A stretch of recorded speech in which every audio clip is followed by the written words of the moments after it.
세상의 모든 사람들은 나이를 차곡차곡 먹어갑니다. 굳이 차곡차곡이라는 단어를 쓴 이유는요, 누구도 나이 먹는 것에 대해서 면제될 수 없고 그 시간들은 누적되기 때문입니다. 차곡차곡 나이를 먹습니다.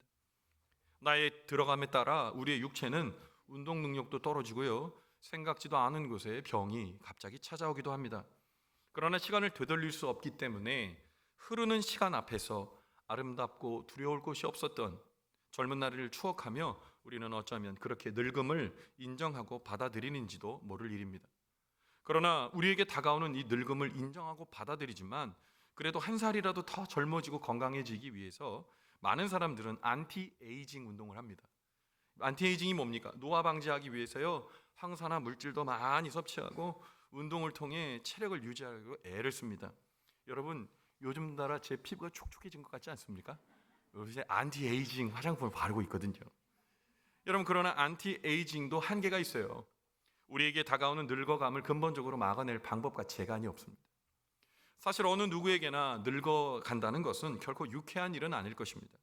늙는다는 것은 육체의 모든 부분이 약해지고 또한 많은 것을 점점 상실해 간다는 의미이기 때문입니다. 하지만 육체의 쇠약의 관점에서 벗어나서 영적인 관점에서 늙는다는 것을 한번 우리가 관조해 보면, 늙는다는 것은 점점 더 우리의 본향인 하나님 나라에 우리가 점점 더 가까워져 가고 있다고 생각하는 일이기 때문에 꼭 나쁜 일만은 아니라는 생각도 하게 됩니다. 우리 시대의 지성이라고 불렸던 여러분 고 이어령 선생을 잘 아실 겁니다. 이어령 선생의 마지막 1, 2년 동안을 한 기자가 찾아가 인생에 대한 질문을 묻고 대답하는 것을 책으로 묶어낸 책이 있습니다. 그 책은 이어령의 마지막 수업이라는 책인데요, 이 이어령 씨가 죽음에 대해서 잘 아시겠지만 노년의 예수를 믿고 천국 가셨어요. 그런데 이어령 씨가 죽음에 대해서 이야기하는 장면이 너무 인상적이고 교우들과 함께 나누고 싶어서 제가 좀 적어왔습니다. 한번 보실까요? 죽음은 신나게 놀고 있는데 엄마가 얘야 밥 먹어라 하는 것과 같은 거라고. 죽음이라는 것은 거창한 것 같지만 엄마의 세계로 건너오라는 명령이야. 어릴 때 엄마는 밥이고 품이고 생명이잖아. 이제 그만 놀고 생명으로 오라는 부름이야. 그렇게 보면 죽음이 또 하나의 생명이지. 어머니의 곁, 원래 있던 모태로의 귀환이니까. 인간이 태어나서 사는 과정이 그래. 아기 때는 어머니 치맛자락 붙잡고 떨어지면 죽는 줄 알지. 그러다 대문 밖으로 나가면 언제 그랬냐는 듯 친구들하고 정신 빼놓고 놀아. 시간 가는 줄도 모르고 놀지. 그러다 부르면 화들짝 놀라서 원위치로 가는 거야. 어머니에게로 돌아가는 거라네.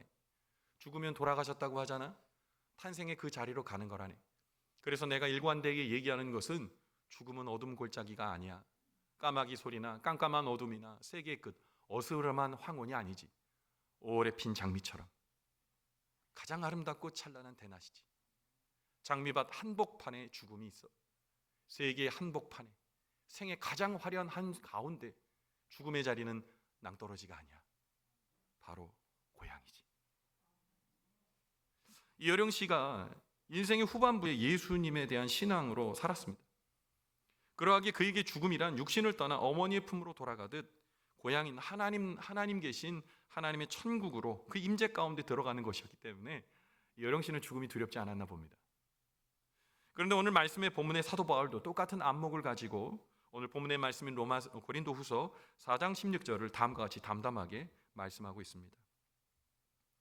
그러므로 우리가 낙심하지 아니하노니 우리의 겉사람은 낡아지나 우리의 속사람은 날로 새로워지는도다.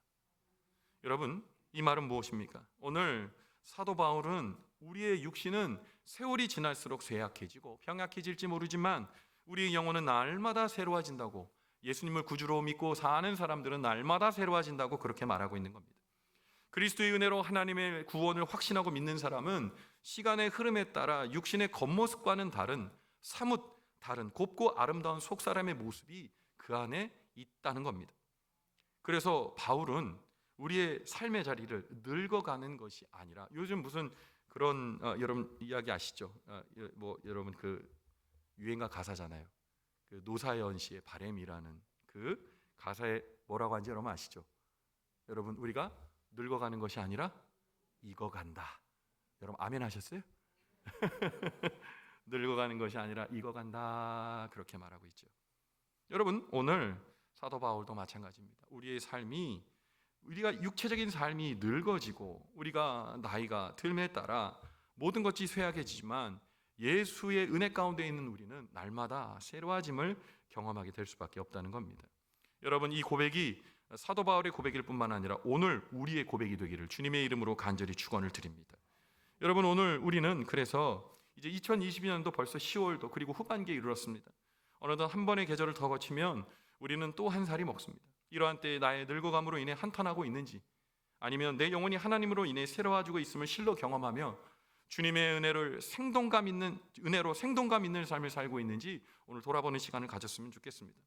오늘 하나님께서 우리에게 주시는 말씀을 통해 여러분, 우리의 영의 사람이 새로워지는 은혜와 축복이 우리 망원지역의 믿음의 권속들에게 있게 되기를 주님의 이름으로 간절히 축원을 드립니다. 여러분, 먼저요, 우리가 인식해야 될 게 있는데, 먼저 인생의 겉사람의 모습은 세월의 흐름에 따라 늙어가는 인생임을 우리는 알아야 합니다. 오늘 본문의 말씀 고린도후서 4장 16절 중반절에 인생의 겉사람의 모습을 다음과 같이 말합니다. 우리의 겉사람은 낡아지나. 예, 그렇습니다. 하나님은 사람의 육체 안에 생기를 불어넣어서 사람이 되게 하셨죠.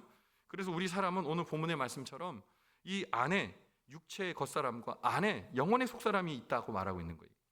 특별히 겉사람으로 지칭되는 육체적 사람은 어머니의 태를 통해 탄생에서 한 20년 정도 부모의 슬하에 성장합니다. 그러나 그 이후 20대 후반부터는 이제 성장은 멈추고 노화가 시작됩니다. 그래서 아무리 건강한 육체를 가지고 운동을 많이 해도 20대 후반이 되면 자연스럽게 노화가 되는 거죠. 어렸을 때부터 탁월한 운동 능력을 가지고 살았던 운동선수들도요, 은퇴하고 나면 금방 늙습니다. 저는 축구 되게 좋아하는데요, 아르헨티나 사람은 제가 뭐 그렇게 많이 이름을 알고 있지 않습니다. 그런데 저는 어렸을 때부터 아르헨티나 한 사람을 되게 좋아했어요. 디에고 마라도나입니다. 이런 사람이거든요.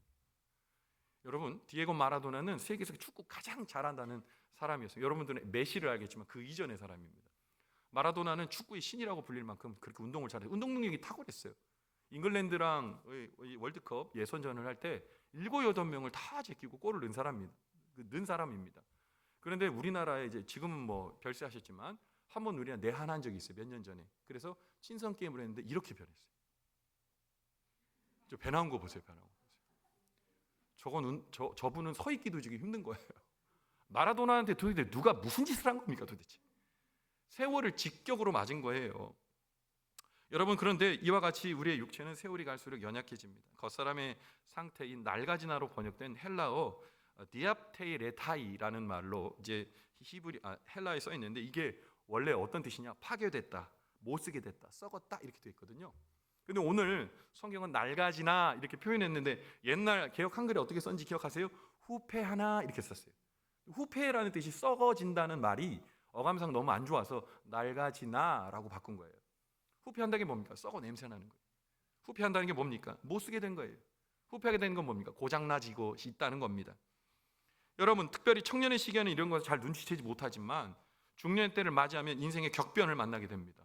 그 육체의 노화 현상이 눈에 띄게 이제 드러나서 이제 어른들, 이제 특별히 중년을 넘어가게 되면 갱년기가 나타나고, 또 남성들도 머리가 빠지고, 또 점점 머리가 휘어지고 쉽게 피로를 느끼고 신체적 기능이 예전 같지 않으면 인식하게 됩니다. 총기도 떨어지는 것 같아. 근데 중년을 넘어 노년의 때를 맞이하면 높은 곳에 잘 오르지 못하고 길을 보행하는 것도 힘들고 소화하는 것도 어려워요.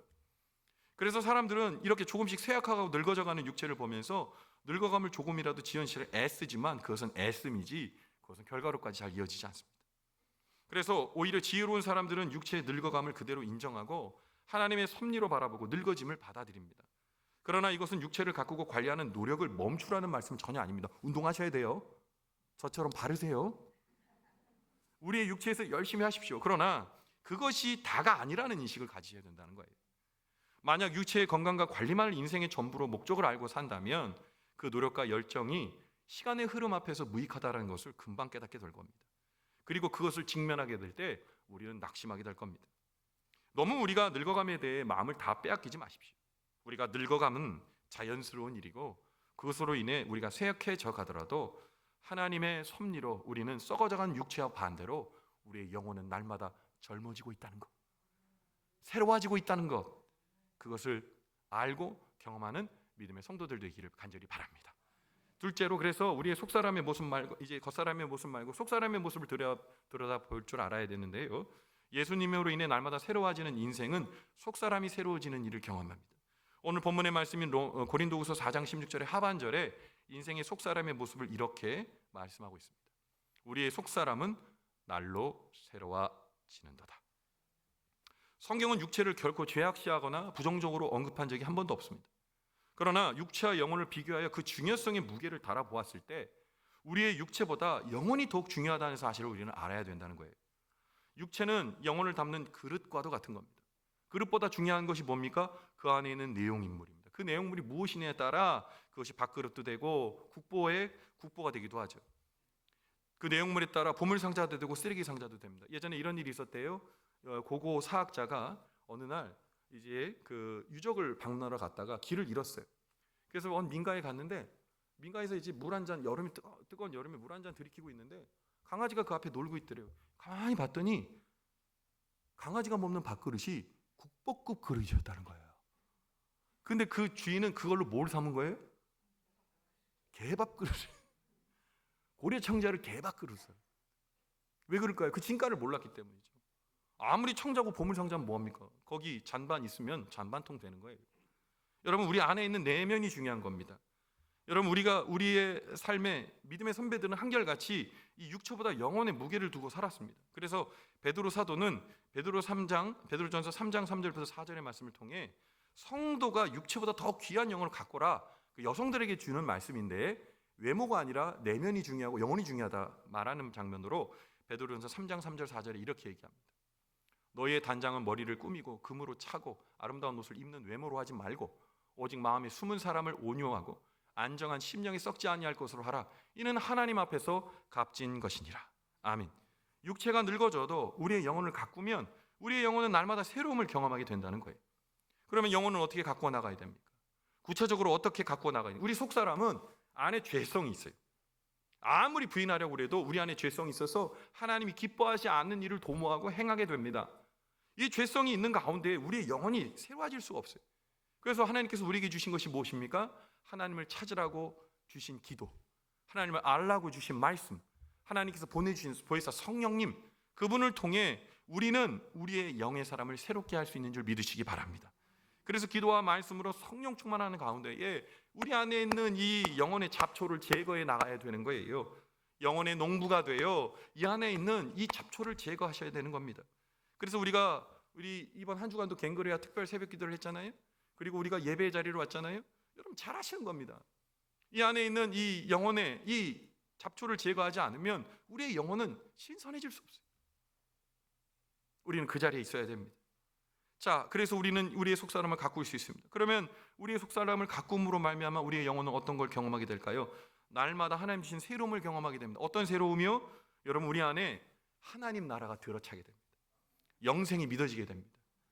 여러분, 우리가 영생은 나중에 많은 날 우리가 죽음에 이르러 가게 되고 천국에 가게 되고 그때 영생을 누리는 것이 아니라 예수님을 모시고 있는 이 상황 가운데에 내 영혼이 숨쉬면서 영생을 맛보는 거예요. 그래서 이 영생을 경험한 사람들 어떤 찬양하죠?